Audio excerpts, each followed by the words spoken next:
Casual Magic has been sponsored by Quiver, maker of the Quiver and Bolt deck cases and other fine deck holding accessories. Use the code CASUAL on their website for 10% off your order. This episode is also brought to you by Monopool, a fast-growing marketplace for Magic the Gathering that makes buying and selling cards easy. Their optimizer helps you get the best value when buying cards, and their team is focused on making it a great experience for buyers and sellers alike. You can also support Casual Magic directly by going to our Patreon at patreon.com/ShivamB. And now, on with the show.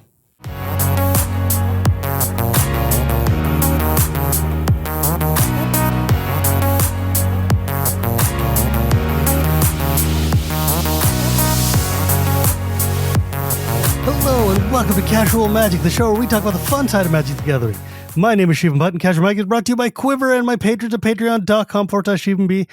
Today, I'm very excited to have everybody's favorite data drone, the 17 lands, if it was a man land, the man who makes your limited numbers just look very weird. My boy Sierkovitz, hey buddy, how's it going? It's been so long. Like, I had you on the show last year, 3 years ago. I don't know. Probably 3, actually. I had you on mine something closer to a year ago. Yeah. Yeah, I did your show because we walked through a draft together, which was really, really fun. And I want to do that again because that was really, really fun. Don't worry, you have a standing invitation. Yeah, and I need to get better at, like, my problem is I get really good at drafting because I'll draft very solidly for like a month or two, and then I will just drop it for like Civilization or whatever the hell else I'm into at the moment. And then I come back and it's like I've forgotten how to draft. And it's like, oh, God damn it. Your problem is that you're a man of eclectic taste and therefore cannot stick to one thing for longer than 5 minutes. Eclectic taste is a very nice way of saying squirrel. Look, I try to be nice. I try. I think that your listeners will read the subtext. You know what, man? It's like they've hung out for 6 years. They know how this game goes. But yeah, like, I don't know. It's just, I wanted you back on because I enjoyed talking to you the last time and enjoyed talking to you on your show. And you have a very interesting and different perspective from me on this thing. But I don't want to rehash what we talked about the last time, which was like, you know, breaking down limited and getting into like numbers and formula, because I'm like, oh God. But I do remember I had like Frank Carson on once and I was like, teach me how to do mana math. And it was like giving him candy or something.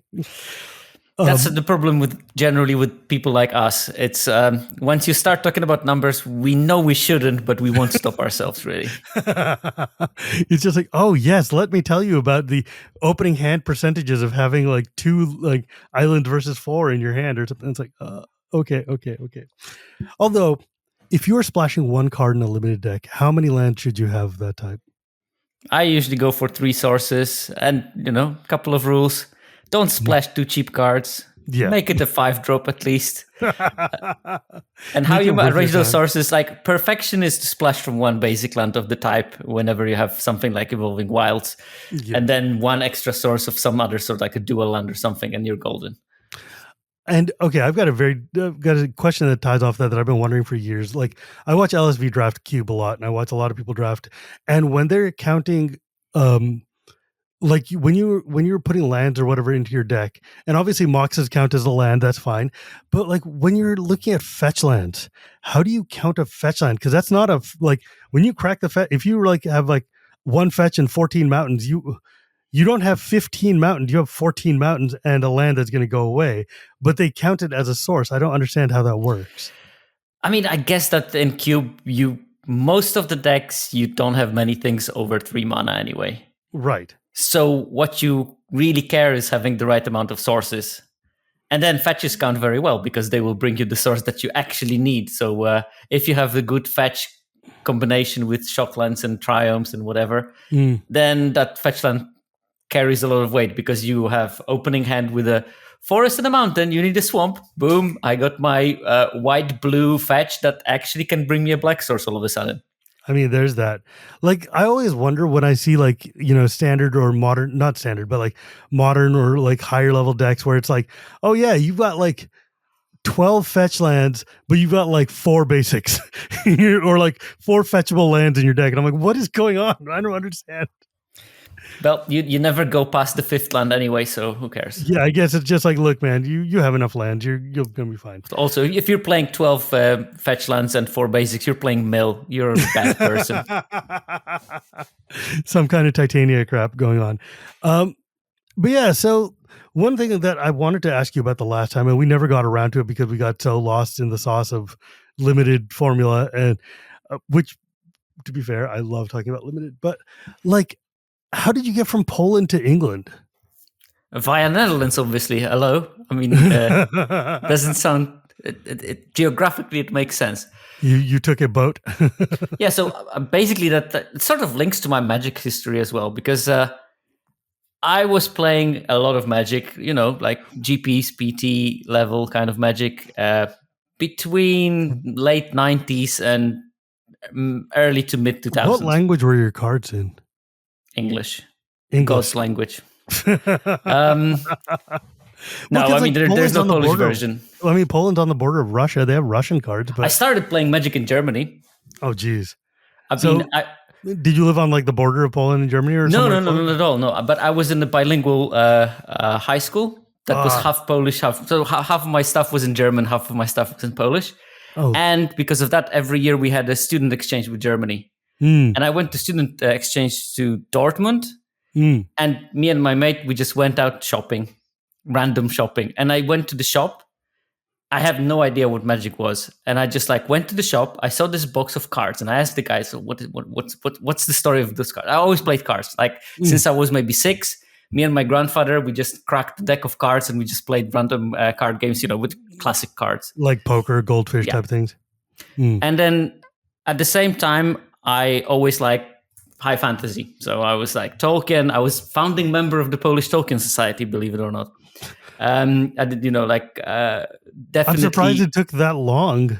Yeah, it did. Because, of course, communism did not allow organizations to be formed at willy-nilly. Okay, wait. Before we go further, I forgot, you grew up in Poland in the 80s, huh? Yep. Yeah, so that means you grew up under the Iron Curtain and when Poland was a communist country? I was a part of the anti-communist opposition since I was 3 months old because my parents were smuggling illegal newspapers with me on top of them in the pram. That's crazy. So yeah, I did participate in the... so we used to live in Warsaw next to one of those churches that was sort of illegal. And what do you mean by sort of illegal? What does that mean? Well, the priest there was definitely not in the system. And he was organizing a lot of pretty interesting stuff, like illegal plays during the martial law and that kind of stuff. I met, Wałęsa? What? Lech Wałęsa. The leader of Solidarity. Yeah. You said it in a way that does not translate. The correct way, yeah. Yeah, you said it in the proper way. I was about to say, I'm like, did you know Lech Wałęsa? And you were like, that's not how you say that name. His name's got a lot of characters that do not appear in English. Yep. I think English version is like Walesa or something like that. But, so, he was like a prominent anti-communist, wasn't he like the first president of Poland? He was. He won the Nobel Peace Prize as well. Unlike some presidents, he won the Nobel Peace Prize. Because I know he was actually coming around to my town to do a lecture series about talking about all this stuff. And I'm like, I probably wouldn't pay to see his lecture, but he was a very good activist. And let's keep it that. But he used to come to visit that church. And when I was a kid, I was just playing on the playground, and I saw a crowd of reporters and I asked them, so what's the commotion here? I was a pretty eloquent 5-year-old, and then they said, "Oh yeah, Wałęsa is somewhere here in the church," and I said, "Oh, silly reporters! Of course he's going to come out of the side entrance." So I went to the side entrance. I hang around there for a couple of minutes. Lo and behold, he comes out. I just did the sign that you should do when you meet him. Did a high five and went home. And all the reporters completely didn't see that he was there. That's so sick. Dude, that guy is literally, he's incredibly famous for anti-communist, just activism and fighting, being a freedom fighter for Poland, right? I'm the equivalent thereov. I would push back on that. I don't like the term anti-communist because what was What we I had guess was nothing to do with communism. Yeah, more like anti-totalitarianism. totalitarianism, not communism necessarily. We should go back to calling it by its actual name, what the Yeah. system was. Right, exactly. Anti-fascist. But yeah, like the Iron Curtain was under a lot of. So what was that like growing up in? I mean, it's hard to say like, oh yeah, I was a kid, so you don't know what it was like. But like, when did Poland get like? When did the democratically elected government happen? Was that in the 90s, right? June 1989. Okay, so you would have been like 8 or 7 or something. Yeah. So you don't really have a lot of like. I have a lot because memories. my parents were organizing the elections and stuff like that. Fair. So yeah, I mean, when you are in that kind of family, you had to be more aware because you had to know what you can tell at school and what you can't tell at school. I was very, especially that my best friend from elementary school, his dad was in the secret police. Which was not, I didn't know it at that time, but my parents were preparing me sort of like without telling me, because if I knew, then I would feel under pressure. You would go and blab your buddy, right? Exactly. He did have an Amstrad, which was something that was unachievable and probably should ring some bells if I knew that Amstrad was not something that you can buy if you're not connected to the system. Yeah, it sure isn't. That's crazy. Because like, look, it's funny. Like my dad came to America because Joe Biden, when he was a senator, my uncle was working for his election committee, and he had Biden write a letter to the immigration service to have my dad be able to come to this country, because my dad was a political agitator in India who was being threatened with jail time from Indira Gandhi's government and all these other crazy things. And so he had to flee to come to the States. So I'm familiar with how that works, except my dad was a weird right-wing agitator for like Hindu nationalists and like Gujarati language stuff. And I think that Indian politics is a whole different kind of worms. Right-wing nationalism then meant something very different than it does now. It was more like Indira Gandhi is running around and like, castrating people to do population control. That's probably bad. That's the first time that the right-wing nationalists were against the population control via means of castrating the undesirables. Yeah, seriously. Indian politics go left and right wing don't necessarily mean the same thing you think they do. Again, more eclectic. Yeah, all the wings are bad. I can use that phrase all through the podcast today. Oh God, that's going to be the phrase of the minute. But that's sick. So like, did you notice any change between like what it was like before and then what it was like after? Well, I mean, obviously that for my family, definitely it improved because, you have to keep in mind the Polish system was a bit weird because I come from a technically well-off family, but the only capital we have accrued over the years of our existence was cultural capital, because you couldn't accrue any physical capital.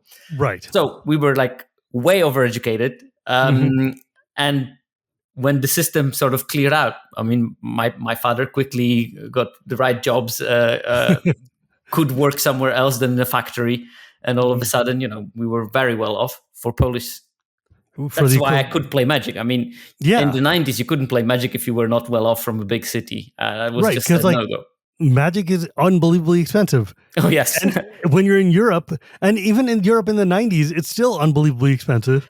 It's a luxury game. I could afford 1 GP a year or 2 GPs a year, maybe, if I spiked something.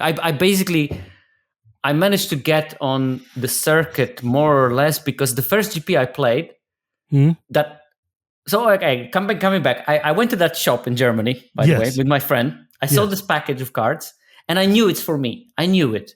I had no idea what it is, but I knew it's for me. It was 5th edition starter pack, plus 2 boosters of Weatherlight. Ooh, okay. Not the greatest of starts, but Tempest was around the corner, and that Tempest, that was a game changer. I mean, yeah. And, that might... I quickly figured out that Curse Scroll is a good card, and then that helped me to it took me years to figure out why Curse Scroll was good. I was like, why are you discarding your cards? What the hell? This card sucks. But wait, or is Curse Scroll the one that you reveal one from your hand? You show them from your hand. Like, here, 2 damage, 2 damage, 2 damage. Yep, that's the one. Yeah, that wins games. That wins games very quickly. But yeah, so you could read enough German to be able to just play Magic in German? Well, I could, but I bought the pack in English, actually. Oh. They always had the choice between English and German. I chose English. I can speak quite fluent German. If I moved to Germany, I would be fluent speaker within 6 months, because now I'm rusty as hell because I didn't practice the language for I don't know how long. Yeah. How's your English? I get by. I get by. Yeah, dude. Seriously, it's the worst is when you had a language that was like fluent and is just gone now. Like I have lost more languages as an adult than like most people have ever had in their life, which is just, it sounds very egotistical to say, but then I have to do a wedding for people and I'm like, I don't remember the word for this specific thing in your language. Crap. Yeah, that it happens. I mean, especially that I don't know what four different India languages, no, or something. The thing is, I know a lot of North Indian languages. I know a lot of just generic languages. It's my hobby, but that's not the point. It's more like, so you were able to, in high school, go from Poland to like Germany and back, and like just, I guess at that point there was freedom of motion. It was a student exchange. It was part of the school curriculum. We had to go for 2 weeks to Germany, and then the Germans came to me, which was hilarious because they were asking random questions like, "Do you have a TV?" And then coming back to my house, which was bigger than their house in Germany. They were a bit confused about it, but but of course, I mean, we were not well off. So I managed to get on some sort of semblance of magic grind when I went to my first GP randomly because it was in Prague, and that was a night train from Poland to Prague. We just took a night train that cost you a whole maybe like 20 euros to go by train to. Yeah, you leave on Friday night, you arrive at 7 a.m. in Prague, so you save on one night in the hotel. Exactly. Yeah. You go straight to the site, you play, and without any buys or anything, I managed to spike to go to the day 2. Then I managed to end up 17th. And by the way, it went well. But 17th place will pay you something like $250 at that time. And this is my soapbox moment. They had something that they don't have anymore, and I think that they should bring back because it was so amazingly good. They had the prize pool for scrubs. The prize pool for scrubs?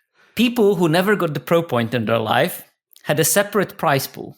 And the best person that never got a pro point in their life before that tournament got $2,000. Whoa.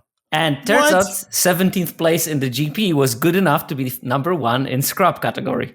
So I got like $2K that paid for multiple GPs that I went to. Oh, that's like more than a lot of people win today. Yeah, exactly. It was coming great. In first. It was great. And the only 8, I think, people without pro points get paid for the whole GP.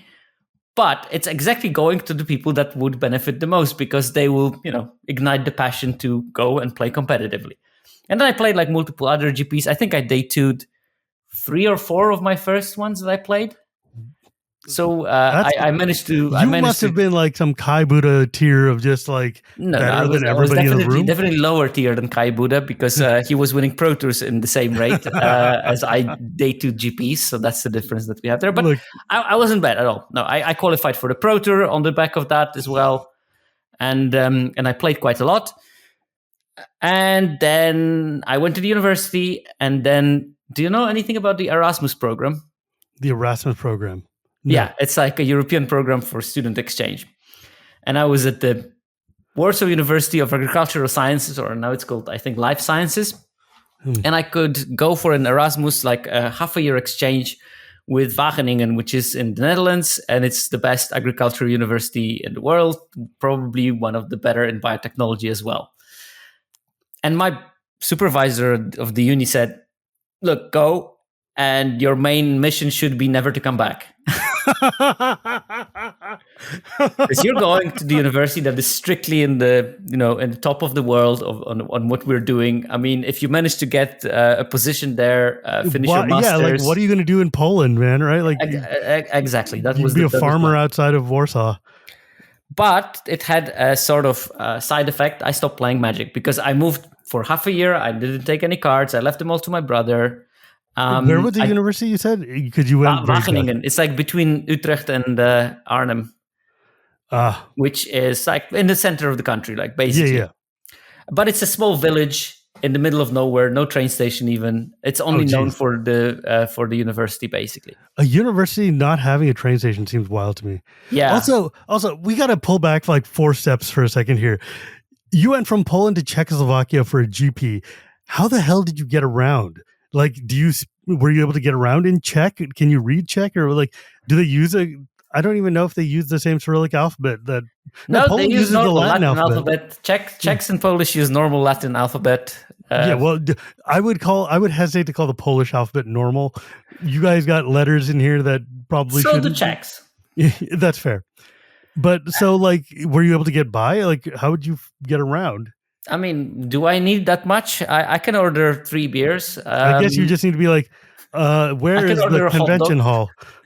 Exactly, and in the convention hall, English is the language. So yeah. So that's and I guess when you went to university in the Netherlands, English was also a language, because one thing I learned from GPM from MagicCon Amsterdam is that nobody hates speaking Dutch more than the Dutch do. Even if you try, they will just switch to English automatically. Like, they know. I can speak Dutch well enough. It blends with German. That's my problem. But yeah. My Dutch end up sounding like just an Englishman trying to speak in Dutch, which is just like I'm making fun of the which Dutch might be Dutch sometimes. Oh Lord. But yeah, so like what were you studying? What was your focus? Biotechnology, and then I moved to study microbiology. And actually that was during the university. I hated microbiology when I was studying in Poland. I moved to the Netherlands and I got those courses that I had to do for microbiology, and it's amazing how different it was. So we were doing like adding all the extra O's in biology makes it cooler, right? Yeah, that's the biology. Dutch, like microbiology. It's like okay, microbiology. Yeah, right. Yeah, but I mean, my boss was person who later became my boss was studying extremophiles, which are not really bacteria, but archaea, which is a different thing, who live in hot springs. And volcanic hot springs. Oh, so, right. The ones who live, that's like the class of species that survives in extreme temperatures, either very hot or very cold. Exactly. So we were studying those. At the same time, he started also studying CRISPR. I don't know if you heard about it. Yeah, of course I do. The genetic modification. Dude, I live in the Bay Area. Of course you have to. Within 10 minutes of me is like every major biotech firm, like Genentech and all these guys are all around here. And my first major in college was biochemical engineering and computer science, because like I wanted to do genetic engineering and CRISPR and all that stuff. So that's my secret shame is that I never got that degree and instead got English and Japanese, and I guess I'm just good at that instead. But yes, I know do what you're good in, what you like it. So yeah, I mean, my boss was in the talks, at least for a Nobel Prize, because they were one of the first people who showed how CRISPR works, because they were doing it sick. They were doing it like 20 years before anyone else did, because they were discovered in extremophiles. That's how we know that CRISPR is a thing. Because CRISPR is like magic. Random nerds that were digging in muck in a volcano figured out that those sequences of DNA inside of the archaea genome are repeatable, but in between them you find some pieces that actually correspond with the viruses. And that was a bunch of my supervisor's mates that figured that one out, and then he started digging deep into that, and he figured out that CRISPR can cut in a particular way DNA so cool. if you put some targets on it. But I was actually doing thermophiles, so I was looking at how do they survive outside of optimal temperature, because I don't know if people realize, but because when you hear that those bacteria can live in hot temperature, that's not completely correct. It's not that they can live in a hot temperature. It's that they have to live in hot temperature. Right. They freeze at 65 degrees Celsius. Jesus. So that's when they freeze, because, cell membrane, it's a sort of like liquidy thing. Yeah. And it's like butter. Like if you put butter in a cold enough temperature, it will turn into a solid. And if the membrane turns into solid, dead. Right. Exactly. Well, it reminds me of like what right after I got married, right before I got married, I took my wife to India because my dad was like, you need to see where we come from before we get married or whatever. And we went to Rajasthan, which is a very hot desert to the north of the state of Gujarat where I live in. And we were like, it was like a good 65 degrees Fahrenheit, just very warm, chill, 70 degrees. We were like having a great time wearing shorts and t-shirt, living it up. And we would be reading in the paper how people were dying from exposure overnight. Like, the homeless people or the poor people because it was so cold. And we're like, so cold. It's like 65 degrees. That's like default thermostat over here in the States. And it turns out when your normal temperature is like 120 degrees Fahrenheit, 65 degrees will freeze you to death. You know? I had friends from India and the Netherlands who experienced steam coming out of their mouth for the first time in their life when they arrived, and they thought that they are dying because they never saw steam coming out of their mouth. You're like, am I a dragon? What happened?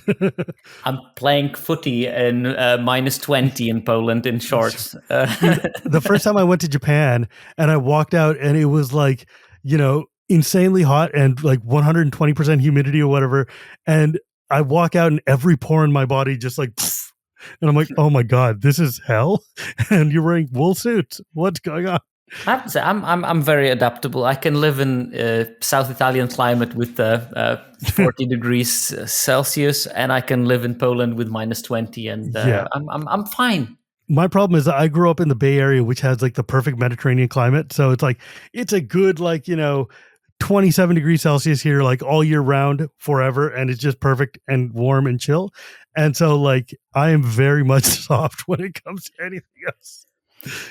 And if you don't have to, you don't expose yourself to cold temperature. Because I mean, I like freezing. I don't like this like of 3 degrees, just not freezing, but crap. That's the worst weather you can get because when I was in England, chills you to the bone. Oh yeah. It was weird because like when I was in England over the summer, it was muggy and insanely hot, and like it should be a weather that I deal with. But in England, you guys don't have like air conditioning or anything, so it's hot everywhere all the time. And I was like, oh, this is climate change. Cornwall, where I live, is plus 10 degrees in the winter compared to the rest of the country, and minus 10 in the summer, which means perfect. It's the Bay Area of the. Yeah, exactly. But it was wild because like a few weeks ago, I went to visit Brandon Sanderson in Utah, and where I was in this name dropping. I mean, look, I've had him on the show. Go back to the first year. He was in my episode 50 or something like that. He's a dear friend of mine. And when I had him on, like he invited us because I was a beta reader. So we got to go and hang out with Sanderson and do whatever. But like the day before, I'm looking at the weather and it's like snowing and like sub-zero temperatures in Utah. And I'm like, I don't have clothing for this. What do I do? Like I got all the gloves I had and all the hats and it was only one day. I went in for just hang out at his studio and then go to his dinner and then come home. And it was freezing. And I'm like, this is why we don't leave the Bay Area. It's nice here. But that's wild. So you made a westward migration from Poland back. Have you been back to Poland? I mean, you have family there, presumably? I visit the family, but that's more or less it. No, because as soon as I finished my PhD, I got a job offer in UK to study how bacteria have sex. I thought they just split in half. That's what most people think, but they actually do have occasional rompy-pompy, if that's the proper term for the family-friendly show. Okay, dude, I need to have you and Tappy on an episode together. I don't know why I've not set this up. I know we mentioned it before, but I think you two would get to like just science out for an hour and it would be very delightful. I mean, without going into detail, they take up DNA from the environment and sometimes build it into their genome, and we're trying to study that. And that's how like you get mutations and things, right? And like just it's not even mutations; it's full recombinant. They literally take DNA from the floor and say, "That's fine. I'll build it into my genome. Why not?"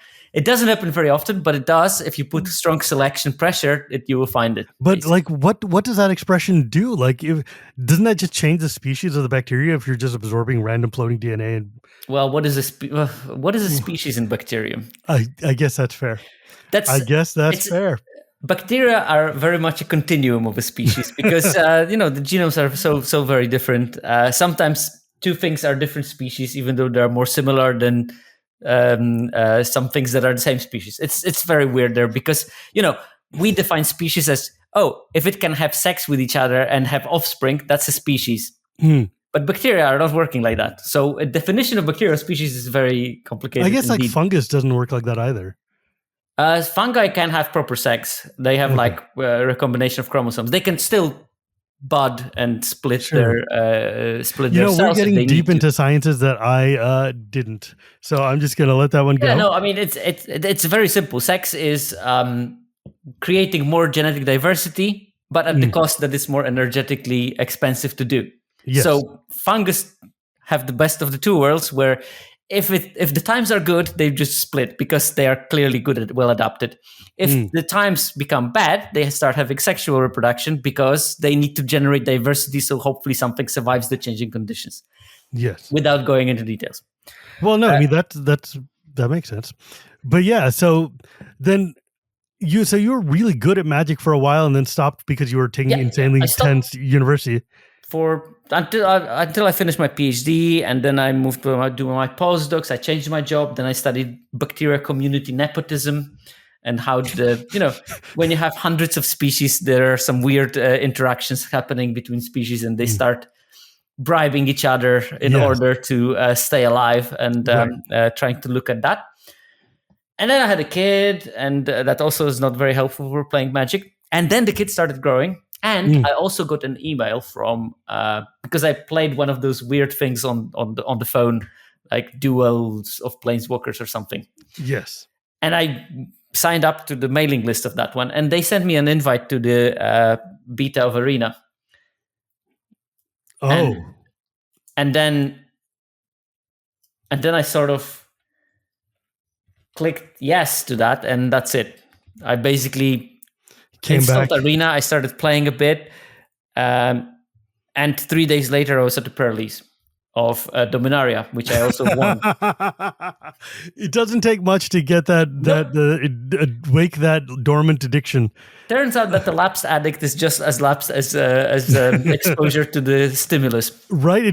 You're just a bacteria in stasis waiting for somebody to throw you into a 120-degree pond, right? Yep, that's exactly what happened. I was just a spore.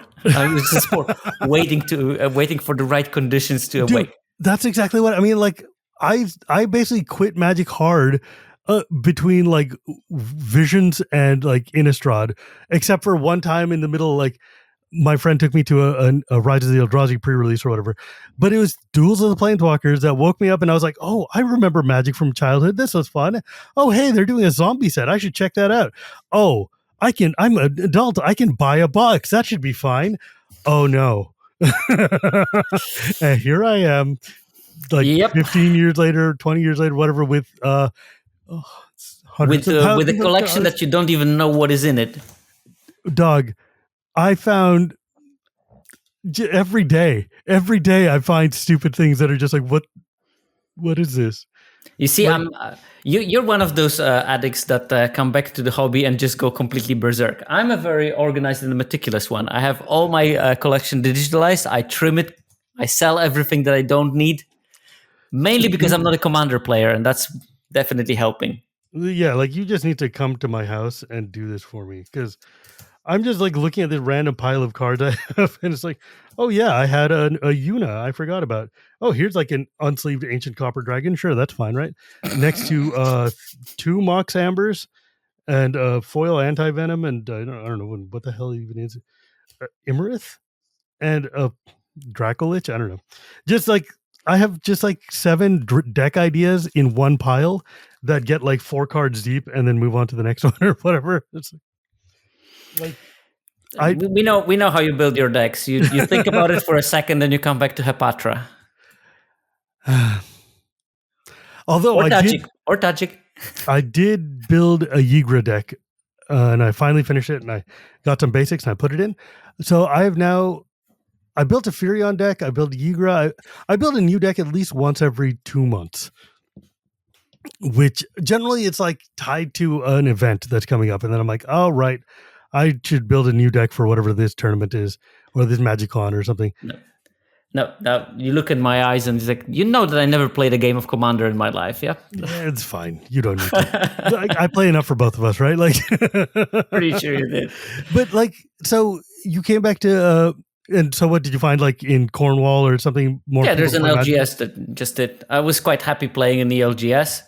Did you learn to speak Cornish? Does anybody speak Cornish anymore? No, no one speaks Cornish. Yeah. There are some that pretend that they do, but the language was basically recreated. It's like one of those species that died out, and then they just bred it together with the cow in order to return it to like the European bison, basically. Yeah, right. Like or So like they the Aurochs bred whatever they had from Cornish with Welsh, and then somehow they think it's a They language, but it's not splice really. it. No one speaks it. It's a It's fine. fake language, basically. It's just good for nationalism. That's all. Maybe But on Carno, of course. Cornish nationalism, very supportive of that. If we can, fight for independence, I'm going to be in the front line defending the Tamar, which is the river that connects Cornwall to the mainland. Connects mainland to England. Yeah, like I wasn't. I mean, I wanted to come visit you when I was in England this summer, but you live way out there. Oh yeah, that's like way out there. So I went to the Spotlight to Liverpool a month and a half ago. It took us 11 hours to drive there. Oh, Jesus Christ. It was bad traffic. Normally it takes 8, but still 11 hours when you think Liverpool is not that far from anywhere, apart from Cornwall and maybe some Scottish Highlands. Dude, the Scottish Highlands were crazy because like I went there, we drove from London to Edinburgh, or we drove from London to the city that's the top of England, just south of Edinburgh. You mean Newcastle? Yeah, Newcastle. We drove to Newcastle and then took a train to Edinburgh. But like when we go all the way and we take like another tour to go to the far side of the island, all the way into the Highlands and see cows and whatever. And like we go to the random tourist shop and there's like an Indian girl just hanging out there, and I'm like, we are friggin' everywhere. And then she opens her mouth and it's like the thickest Google bro you've ever heard. And I'm like, I give up. But I'm like, if I can sound like a surfer, she can sound like, a Highlander. So, well, the Cornish accent is quite famous globally because Cornish accent was used to model how pirates speaks in the movies. Yeah. It's like, all right, there, mate. All right, I heard it. And you hear that, like you walk down the street and just someone talking to you like a pirate from bloody Pirates of the Caribbean. Yeah, dude, Cornwall is hella out there. Right there, me handsome. Oh my God, they really, yeah. That must be weird though, like, because you still have a very Polish accent, so it's like, yeah. Is your wife from Cornwall or like native to there? She's Italian, yes. Oh, Italian. Yeah. Yes, of course. The traditional Cornwallish Italo-Polish family. Yeah, your kids don't sound like either of you. They sound like pirates, probably. No, my daughter has a proper. She even speaks Italian with an English accent. Lord, it's so sad. She does speak Italian though, so. Well, that's good. Some Does she small speak wins. Polish? No. We decided to go for one language, and my parents speak English. She doesn't need to. I mean, general rule of Poland is that if they don't speak English, probably you don't really need to talk to them. So there you go. Yeah, if they don't speak English, you have found yourself in a place that maybe you shouldn't be. And something like that. In Italy, on the other hand, I mean, few people speak English still, and especially my wife is from the south, like deep south. So to talk with the grandparents, talk with the cousins, she needs Italian, and also like Italian gives you good background to learn French, Spanish. Yes, exactly. It teaches you all the like Polish gives you a good background to learn Slovakian or Slovak. Sorry. Yeah, Slovak, and like you can go speak to the Latvians or whatever it is. Oh no, you can't speak to the Latvians. They are a very different language. Oh really? No, Lithuanians, Ukrainians, you might do. Lithuanian, very different language. Very different. Huh. You can't recognize a single word because they are blended with those Agro-Finnish kind of family of languages. They're close. I mean, they're not close to Finnish in any way. Estonian is, but they are definitely coming from a very far back. Languages. Yeah, exactly. Yeah. It's like Hungarian and Finnish and like the random language isolates. My guru went to Poland to go to do a thing at the Holocaust Memorial, and I wanted to go with him in the middle of summer, but then I ended up going to England instead. So I missed my chance to learn like 12 words of Polish. Well, I've been to Auschwitz in one of my student exchanges with the German high school. That was a very weird experience, with 16-year-old kids as well. That's like super weird. Oh, yeah. And they're like with Germans. And so it's like, oh, boy. Okay. I need to ask you a question that I've always wondered about Polish. There's an L with a thingy in it. How do you say that letter? It's in my name, even. Well, I mean, my name is Sierkovitz? Pavo. Oh, No, I mean, my name is Pavo. oh, It's like a W in oh. English. It's a W, What? like And in why did what? they? Why? Sure. Werewolf. Yes. So the L with So it is like, just a W, and like and the loads W is is a not. V. So the city of Lodz is not pronounced that way. It's pronounced like Yeah, it's Łódź or something, right? Which, Łódź. which, That's just like it was like which Polish, means a just boat. in the middle of the country. Why would they put a boat in the middle of the country? Well, I mean, You why know, not? who? I There guess are I two can go kinds of back people: and those ask who the ask why ancient. and those who ask why not. Yeah, And I guess I can clearly, go the find. brave inhabitants of Łódź are the ones that ask why not. I have no idea what is the etymology of that. Yeah, I'm They're not. not even on the river, like Yeah, the proper one. it's literally in the middle of the farmland somewhere. It's like, who knows? But I'm not going to go find a Polish barbarian to ask, why did you name this place Boat? And he's like, Thor told me to. And it's like, great, sounds good to me. Enjoy yourself.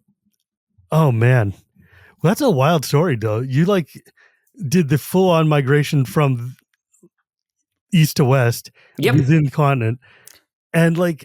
So then, how is your? I mean, we obviously know how your magic has turned out since then. You've become world famous for analyzing applying your academic rigor to limited magic, and then showing up on limited resources once a year to tell us why we're drafting wrong, or is it even once a set? I don't know. That's Like once a set most of the time.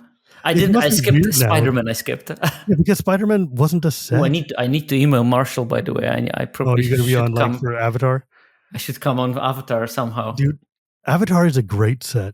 It's fun. I had very medium expectations for it, but it turns out to be a blast, and I'm enjoying quite a bit. Like, I don't know, I like the mechanics a lot. I think earthbending is super fun. I think firebending is cool if you're working. I like the black version of firebending where what's her name, Azula, gets the clues and she firebends too. Okay, so Shivam, you're the flavor person, yeah? Vaguely. I think that this set has so much love poured into it. So, Yes. Do you have a text of the card called The Legend of Kyoshi? The Legend of Kyoshi? Yeah. I can get it. Yeah, go on, because I need to do it's going to be on the video as well, no? Yeah. I mean, we're going to explain it to the people in the yes, I will make sure. I will ask Dan to put Legend of Kyoshi up here. Okay, so what's on the picture of the Legend of Kyoshi? So Legend of Kyoshi is there's an old man with a mustache, and then there's the Kyoshi lady with two fans, and then a badger mole. Okay, so let's go. Badger mole, the animal that can earthbend. So what is the first chapter? The first chapter is draw cards equal to the greatest power among creatures you control. Okay. And then it's Earthbend X, where X is the number of cards in your hand. And then that What is the number of cards in your hand? What do you mean? What is the number of cards in my hand? Well, if you look at the camera. 1, 2, 3, 4, 5. But what is it? Look at what she has in her hand. Oh, she has a fan. She's fanning the cards out. Yeah. Oh, that's cute. Isn't that an awesome flavor? That's cute. I didn't even think about that. I mean, and there's plenty of those little things that link. And what I like most about it is that this is not only flavor from Avatar, because Kyoshi Warriors obviously use the fans. Sure. But it's also magic flavor, because they link magic with the fan in the hand. They did such a ridiculous job with this set of just like it'll quench you being quench. Yeah. You know, just they found. This is what I like about it, because it is universes beyond, without any doubt. Yes. But if someone has no idea about Avatar, would they know? If you didn't tell them, they would accept it as it is. I mean, what's that difference from Khans of Tarkir or something? Right. But it still links to the basic mechanisms of magic while being in a different universe. And that's what I like about it. This is something that Spider-Man didn't have. And there's so much flavor of it. The fact that they managed to squeeze in the 4 types of bending into the set with the obviously omitting black, and it still feels so natural. Those bending mechanics are just like airbending is so white, waterbending is so blue, firebending is so red, earthbending is so green. It's like it's beautifully weaved into the fabric of normal magic without being intrusive, without being. None of the cards feel out of place. Like if I just told you this was just another Kamigawa set, and like it would nobody would question. It feels like magic, right? Like it feels like magic. And Spider-Man did not feel like magic. I I mean, think mind that, yeah. you, I really like web slinging as a mechanic. I think it's super fun. It's sort of like ninjutsu. It's got, and like there's a lot of like, airbending cards or cards that are meant to work with airbending that work really well with the web slingy stuff. Like when this creature leaves, do X, Y, and Z. Well, you airbend it or you web sling it, and you get the bonus either way. But I think this set just feels like Spider-Man was asked to do something he was not made to do, whereas Avatar was built from the ground up to be a love letter to Magic and Avatar. Yeah, and it was a really love letter. I think that the most important part of it is that it really Yeah. oozes this love to both of things. And I'm a big fan of Avatar. I rewatched it. I just finished Korra. I basically rewatched it based on the I'm based on the guessing a set. lot of people did that. I have not watched it yet. I mean, It's so fast to rewatch it. Also, I've seen the original, but I didn't watch Korra because the technology was not my taste. I don't like it when they go too far forward. well, you know that there's a third one coming next year. I think.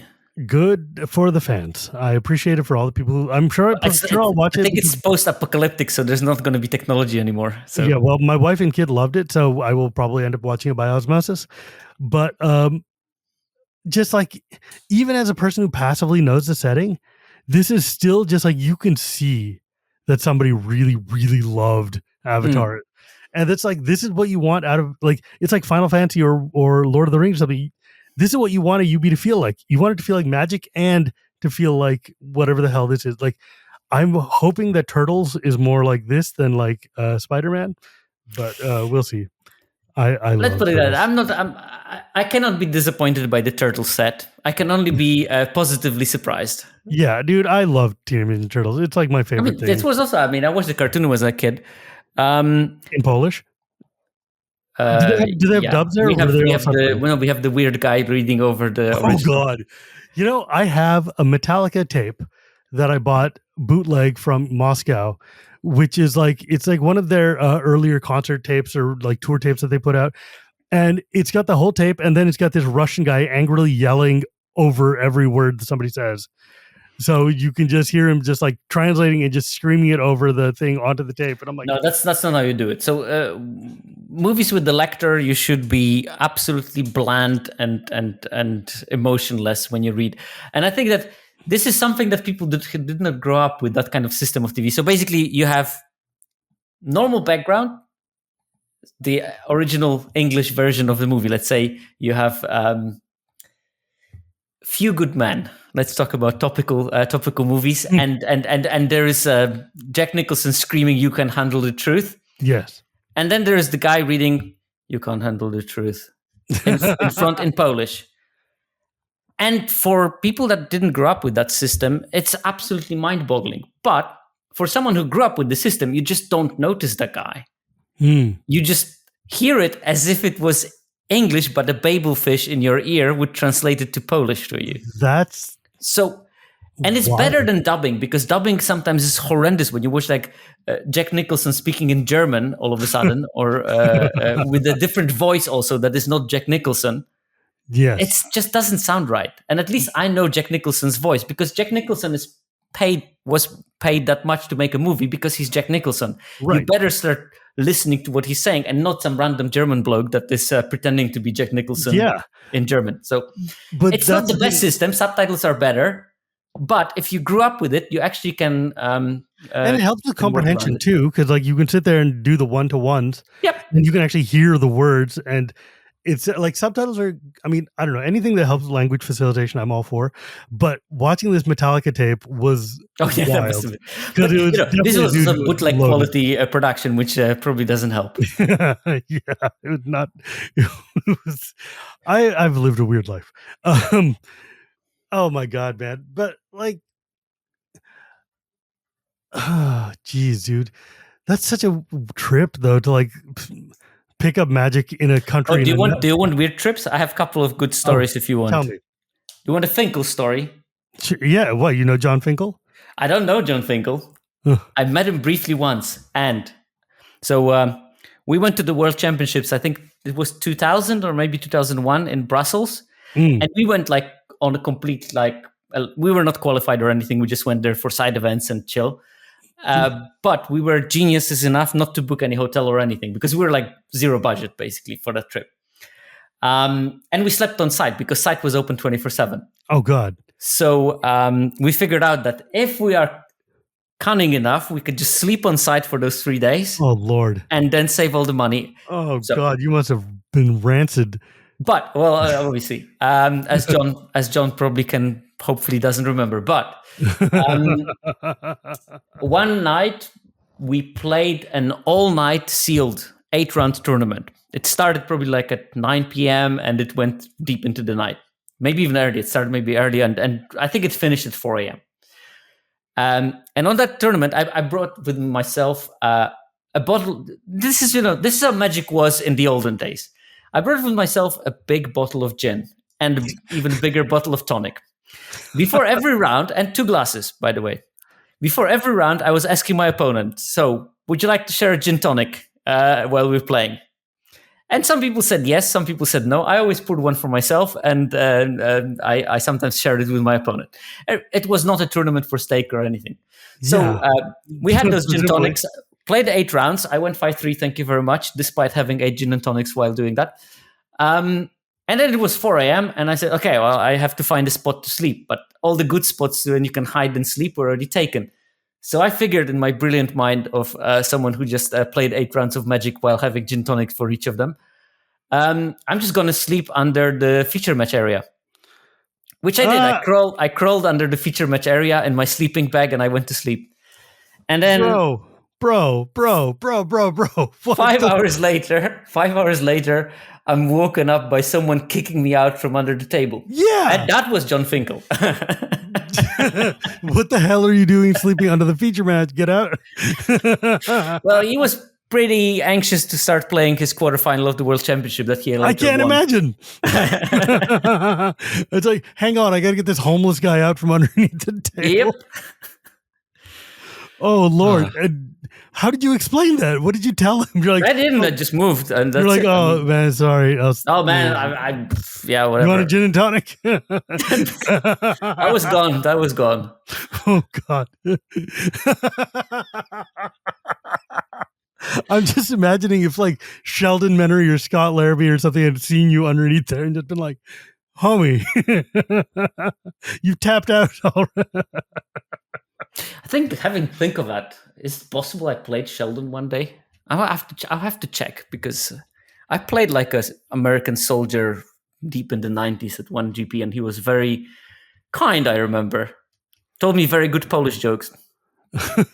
Yeah, what is that like for you? Like when you hear I mean, I guess they don't do Polish jokes anymore. That was a big thing in like the 80s and 90s. Especially that one was a good one. It was about Polish person catching a goldfish and asking for the goldfish for China to invade Poland 3 times. And then the goldfish at the end. So why did you ask for that? Oh, they went to Russia 6 times. Oh, Jesus Christ. Oh my God, dude. Okay. Fine. Forget it. Are you going to Amsterdam this year? Probably not. I'll only have time to go to London for a spotlight because they hopefully will have the qualifier for the limited World Championship. Oh God, I want to do that. Also, Finkel won the Brussels World in 2000. Yeah, 2000. So that was the year. Yeah. Good God. I remember I was talking to one of the Dutch judges who was in charge of the tournament, and they're like, either nationals in Brussels or worlds, I think it was nationals, where they had to end up having the tournament on a second weekend because like there were so much mistakes on the first weekend. They had to basically. Oh yeah, that was the nationals. Yeah. That was the famous. I think it was Belgian nationals. Yeah, that's wild. Magic in the 90s was a different world, man. Yeah, I mean there were some weird things. I mean, like, why did people play Asian drafts on the side events? Because if you didn't play Asian drafts, you ended up with people playing like 7 rares in their deck if it was English cards, because they would just put cards from outside of the collection. I still managed to catch like one genius playing a Korean card in my Japanese draft, and obviously it was a broken bomb. Asian draft because that's the only way you could check that the cards were actually. Well, there was a smaller chance that they had the right collection of bombs in that language, for God's basically. sakes. It was horrendous. I mean, I don't know. I mean, how many games were I cheated from because it was so rampant? Yeah, it was so rampant. People don't give Chris Pikula enough credit for fighting to clean up. If I could build a shrine to Chris Pikula and all the people who changed how the game looked, because for me it was, well, I mean, when I came back, obviously there were lots of laughs when I was telling people that I put damage on stack. Yeah. But apart from that, I did notice that the community was so much more friendly and less prone to like putting cards in their lap. Yeah, that definitely dude improved my life quality by so much. Yeah, the first draft I did, I learned that planeswalkers don't have summoning sickness because my planeswalker got killed. Anyways, man, this has been a really fun talk. I didn't know. I mean, I did not know about your anti-totalitarian rebellious heritage, which is actually kind of sick and amazing. But yeah, if folks wanted to find you or your podcast or your shows or whatever, where could they go? I have a podcast, Magic Numbers, because I'm not very inventive with names, and I thought if I talk about numbers in Magic, Magic Numbers is a good name. And then Sierkovitz in all the socials. I mean, preferably Blue Sky. I need to get more people following me there because it's a nicer place. Yeah. Dude, it irks me so much that so much of the high-level Magic players are just too lazy to leave Twitter. I'm like, yep. I need you on my show. And some but of them I'm are not even back. Nazis. Yeah, some of them. Yeah. I'm now working with the pro team. I can make fun of them. Lord. Wait, what does that mean? Working with a pro team? Helping with limited data analysis. With who? Can you say, or is that? Yeah, Cosmos. I can say that. Team Cosmos. That's cool. I was working with like Javier Dominguez and Jean Manuel de Paz. How are you going to tell me this is 2 minutes left in the show? Oh yeah, I mean, I also spiked the. I mean, the spike. I didn't do extremely well, but I was 7-0 at the Spotlight in Liverpool a couple of weeks ago. Good for you. But like, so what is that like working with a pro team though? Like, you sit there and you tell them like how to break down the. You don't tell pro team how to do things. You try. It's like if you have like those little shovels that you go on the beach. Yes. And you have a tanker, and you have that little shovel, and you try to steer the tanker with it. That's sort of like how it is to work with the pros. You have very little leverage and a very big, massive thing to move. But no, they're keen on learning. But they're pros. They don't need your help, and they're like, "Who are you telling me that I should draft this card instead of that one?" I won't tell them how to play because I know my plays and I see how they play. And maybe I can't play like them, but I can recognize that they play dope. But there are things that pro players are short on. And I think Limited is the biggest league that most of them have because they are... a lot of pro players are extremely bad Limited players who are saved by their extreme superior skill in playing the game because they can have a rubbish deck and they can draft it badly and they can still get a decent result because they play so well. Right.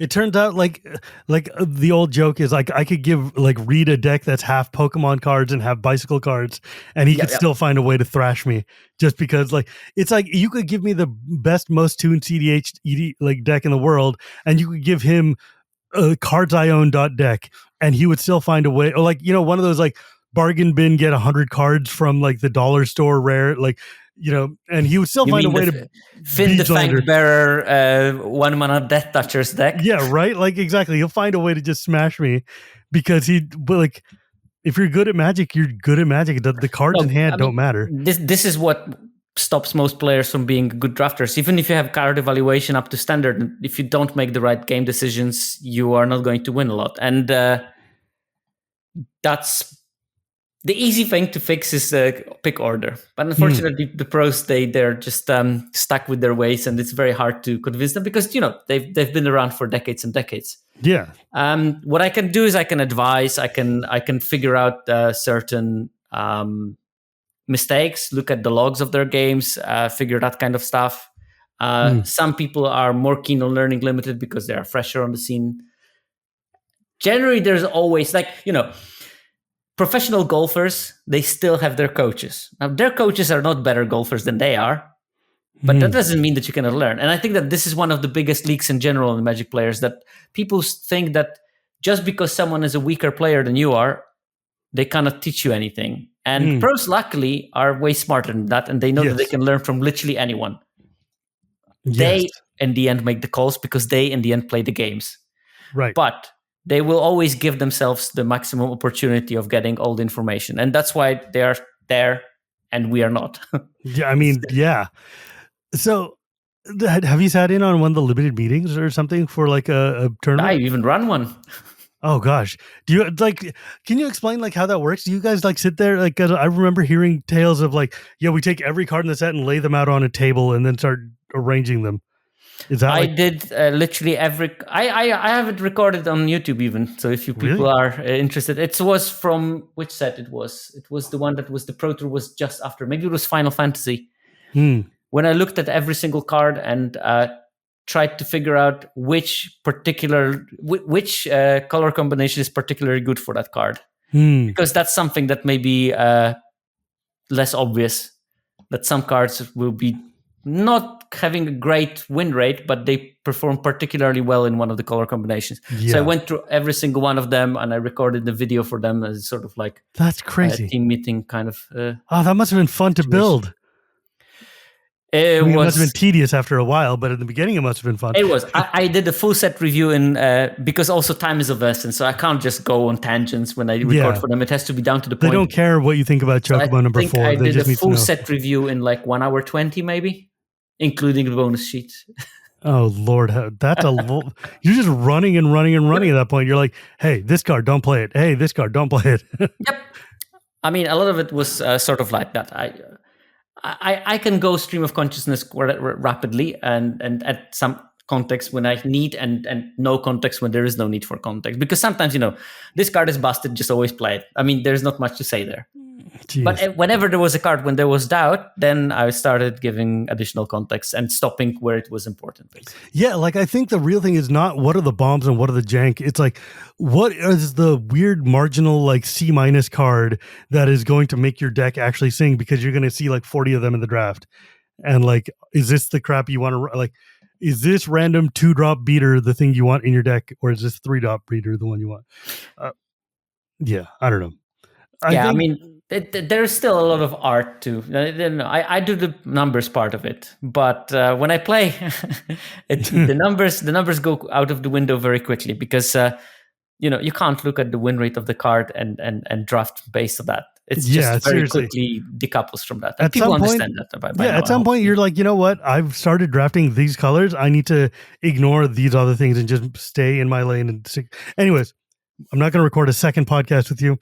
Thank you so much for joining me today. You just did. This is the second podcast with me, though. Bro, God damn it.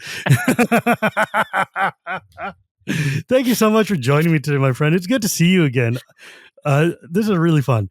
And I really will set up a thing with Tappy because I think that would be insanely fun.